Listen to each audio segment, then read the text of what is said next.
1+1/10 + 1/100 + 1/1000 വില കാണുക.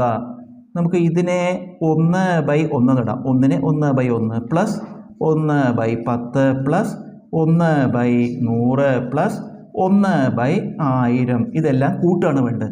ഇത് കൂട്ടണമെങ്കിൽ ഛേദങ്ങൾ തുല്യാവണം. ഇത് കൂട്ടണമെങ്കിൽ ഡിനോമിനേറ്റേഴ്സ് ഈക്വൽ ആവണം. ഡിനോമിനേറ്റേഴ്സ് ഈക്വൽ അല്ല. അതുകൊണ്ട് നമുക്ക് ഈ 1ൻ്റെയും 10ൻ്റെയും 100ൻ്റെയും ഗുണിതമാണ് 1000.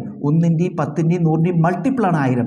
അതുകൊണ്ട് ഇതിനൊക്കെ ഗുണിച്ച് 1000 ആക്കി മാറ്റുക. ഈ ഛേദങ്ങളെല്ലാം ഗുണിച്ച് 1000 ആക്കുക. 1നെ 1000 ആവാൻ എത്ര കൊണ്ട് ഗുണിക്കണം? 1000 കൊണ്ട്. 1 1000 ആവാൻ 1000 കൊണ്ട് ഗുണിക്കണം. അപ്പോൾ 1000 കൊണ്ട് നമ്മൾ മുകളിലും താഴെയും ഗുണിക്കുക, അംശത്തെയും ഛേദത്തെയും. അപ്പോൾ 1/1 ഇൻറ്റു 1000/1000 പ്ലസ് അതുപോലെ 1/10 എന്നിട്ട് 10,000 ആകാൻ 100 കൊണ്ട് കുടിക്കണം. 10,000 ആകാൻ 100 കൊണ്ട്. അപ്പോൾ ഇൻറ്റു 100/100 പ്ലസ് അടുത്തത് 1/100. 100,000 ആവാൻ 10 കൊണ്ട് കുടിക്കണം. 100,000 ആവാൻ 10 കൊണ്ട് കുടിക്കണം. അപ്പോൾ ഇൻറ്റു 10/10 പ്ലസ് ഇത് 1/1000 തന്നെയാണ്. അപ്പോൾ അതുകൊണ്ട് മാറ്റം വരുത്തുണ്ടല്ലോ. ഇനി ഓരോന്നും ഗുണിക്കുക. 1 × 1000 1000/1 × 1000 1000 പ്ലസ് 1 × 100 100/10 × 100 1000 പ്ലസ് 1 × 10 10/100 × 10 1000 പ്ലസ് 1/1000. ഇപ്പം നോക്കൂ, ഛേദങ്ങളെല്ലാം തുല്യമായി, ഡിനോമിനേറ്റേഴ്സ് തുല്യമായി.